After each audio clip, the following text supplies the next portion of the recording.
আগামী 12ই ফেব্রুয়ারি অনুষ্ঠিত হচ্ছে বাংলাদেশে ত্রয়োদশ জাতীয় সংসদ নির্বাচন। এই নির্বাচনকে সামনে রেখে এখন চলছে নানা ধরনের বিশ্লেষণ। এবারে নির্বাচনের সবচেয়ে গুরুত্বপূর্ণ বিষয় হচ্ছে 16 বছর ধরে ক্ষমতায় থাকা আওয়ামী লীগ এবার নির্বাচনে অংশ নিচ্ছে না বা অংশ নিতে পারছে না। সরকার নির্বাহী আদেশে আওয়ামী লীগকে নিষিদ্ধ করার কারণে এবার নির্বাচনে অংশ নিতে পারছে না দলটি। এখন প্রশ্ন হচ্ছে, এই যে দলটি নির্বাচনে অংশ নিচ্ছে না, আওয়ামী লীগবিহীন এই নির্বাচনে বিএনপি কি তার সেই অতীত দুর্গটি কি ধরে রাখতে পারবে, নাকি সেখানে মিরাকল অন্য কোনো ঘটনা ঘটবে নীরব ভোটের কারণে? একসময় চট্টগ্রামকে বলা হতো চট্টগ্রাম যার ক্ষমতা তার। 90 দশকে চট্টগ্রাম বিভাগ ছিল বিএনপির এক দুর্ভেদ্য ঘাঁটি। কিন্তু 2008 সালে কিভাবে তাসের ঘরের মতো ভেঙে পড়ল সেই দুর্গ, আজকে আমরা তুলে ধরব 1991 থেকে 2008 পর্যন্ত 3টি নির্বাচনে চট্টগ্রাম বিভাগের রাজনৈতিক পট পরিবর্তনের রোমাঞ্চকর তথ্য। বাংলাদেশের রাজনীতিতে চট্টগ্রাম বিভাগের 11টি জেলায় সবসময় ডিসাইডিং ফ্যাক্টর। ফেনী, নোয়াখালী কিংবা লক্ষ্মীপুর একসময় ধানের শীষের একক ছোট্ট আধিপত্য থাকলেও সময়ের পরিক্রমায় সেখানে বড় ধরনের পরিবর্তন এসেছে। গণমাধ্যমে প্রকাশিত তথ্য এবং নির্বাচন কমিশনের বিশ্লেষণে দেখা যায় সে পরিবর্তনের চিত্র। স্বৈরাচার পতনের পর 1991 সালের নির্বাচন, চট্টগ্রাম বিভাগে তখন বিএনপির জয় জয়কার। বিশেষ করে ফেনী, নোয়াখালী এবং লক্ষ্মীপুর বেল্ট পরিচিতি পায় বিএনপির সেফ জোন বা নিরাপদ ঘাঁটি হিসাবে। খালেদা জিয়া নিজে চট্টগ্রাম এবং ফেনী থেকে নির্বাচিত হন। পরিসংখ্যান বলছে সেবার চট্টগ্রাম বিভাগের প্রায় 60টি আসনের মধ্যেই সিংহভাগ অর্থাৎ 40টির বেশি আসন জিতে নেয় বিএনপি। সে তুলনায় আওয়ামী লীগের অবস্থান ছিল খুবই দুর্বল। এরপর 1996 সালের জুনের নির্বাচন, জাতীয়ভাবে আওয়ামী লীগ সরকার গঠন করলেও অবাক করার বিষয় হলো চট্টগ্রামে বিএনপির দুর্গ তখনও ফাটল ধরাতে পারেনি দলটি। জাতীয়ভাবে ক্ষমতার পালাবদল হলেও চট্টগ্রাম, কক্সবাজার ও নোয়াখালী অঞ্চলের ভোটাররা আস্থা রেখেছিল বিএনপির পরেই। তবে কুমিল্লা ও ব্রাহ্মণবাড়িয়ায় আওয়ামী লীগ তাদের ভোট ব্যাংক কিছুটা বাড়াতে সক্ষম হয়েছিল।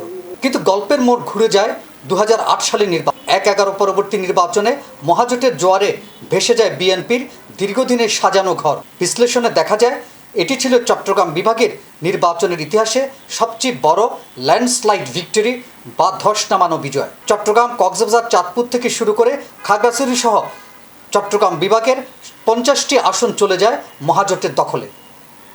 বিএনপির দুর্গ হিসেবে পরিচিত নোয়াখালীতে হানা দেয় আওয়ামী লীগ। বিএনপি ও তাদের জোট মিত্র 8 থেকে 10টি আসনে সীমাবদ্ধ হয়ে পড়ে। 1991 এবং 96 সালে গ্রাফ ছিল বিএনপির দিকে ঊর্ধ্বমুখী, আর 2008 সালে সেই গ্রাফ পুরোপুরি উল্টে যায় আওয়ামী লীগের দিকে। মূলত ভোটের ব্যবধান এবং তত্ত্বাবধায়ক সরকারের প্রেক্ষাপটে 2008 সালের এই বিশাল ব্যবধান গড়ে দিয়েছিল। চট্টগ্রাম বিভাগের এই রাজনৈতিক মেরুকরণ প্রমাণ করে যে রাজনীতিতে শেষ কথা বলে কিছু নেই। দীর্ঘদিনের দুর্গ যে কোনো সময় ভেঙে পড়তে পারে। আগামী নির্বাচনে চট্টগ্রাম বিভাগ কার দখলে থাকবে সেটি এখন দেখার বিষয়। 2026 সালের 12ই ফেব্রুয়ারি যে নির্বাচন অনুষ্ঠিত হচ্ছে, এবারের চিত্র সম্পূর্ণ ভিন্ন। দীর্ঘ 16 বছর ক্ষমতার কেন্দ্রবিন্দুতে থাকা আওয়ামী লীগ এবার নির্বাচনের মাঠে নেই। আইনি নিষেধাজ্ঞায় দলটি কার্যক্রম বন্ধ। কিন্তু রাজনীতি বিজ্ঞানের ভাষায় দল নিষিদ্ধ হলেও ভোটাররা বিলীন হয়ে যান না। চট্টগ্রাম বিভাগের 11টি জেলায় আওয়ামী লীগের রিজার্ভ ভোট বা কমিটেড ভোটের সংখ্যা প্রায় কয়েক লাখ। বিশ্লেষকরা মনে করছেন দল না থাকায় এই বিপুল সংখ্যক ভোটার এখন কিং মেকারের ভূমিকায়। প্রশ্ন উঠেছে, এই ভোটগুলো কোথায় যাবে? 1. তারা কি ভোট কেন্দ্রে যাওয়া থেকে বিরত থাকবেন? 2. নাকি বিএনপির প্রতিপক্ষ বা স্বতন্ত্র কোনো প্রার্থীকে বেছে স্ট্র্যাটেজিক ভোট হিসাবে? মাঠ এখন আপাতত ফাঁকা। অনেকেই ভাবছেন 90 দশকের মতো বিএনপি হয়তো অনায়াসে চট্টগ্রাম, নোয়াখালী বা ফেনীর আসনগুলো পুনরুদ্ধার করবে। তাদের অতীত ধারাবাহিকতা রক্ষা করা এখন সময়ের ব্যাপার মাত্র। কিন্তু সাবধান, সমীকরণ এত সহজ নয়। বিশ্লেষকরা বলছেন, যদি আওয়ামী লীগের সাইলেন্ট ভোট ব্যাংক বা নতুন প্রজন্মের ভোটাররা একজোট হয়ে কোনো তৃতীয় শক্তি বা শক্তিশালী স্বতন্ত্র প্রার্থীর পক্ষে রায় দেয়, তবে ঘটে যেতে পারে বড় ধরনের মিরাকল। চট্টগ্রামের রাজনীতিতেই সবসময় চমক থাকে। এবারের চমক হয়তো কোনো নির্দিষ্ট দলের জন্য নয়, বরং ভোট শিফটিং এক অদ্ভুত প্যাটার্ন। আগামী 12ই ফেব্রুয়ারি ব্যালট পেপারে মিলবে সেসব প্রশ্নের উত্তর।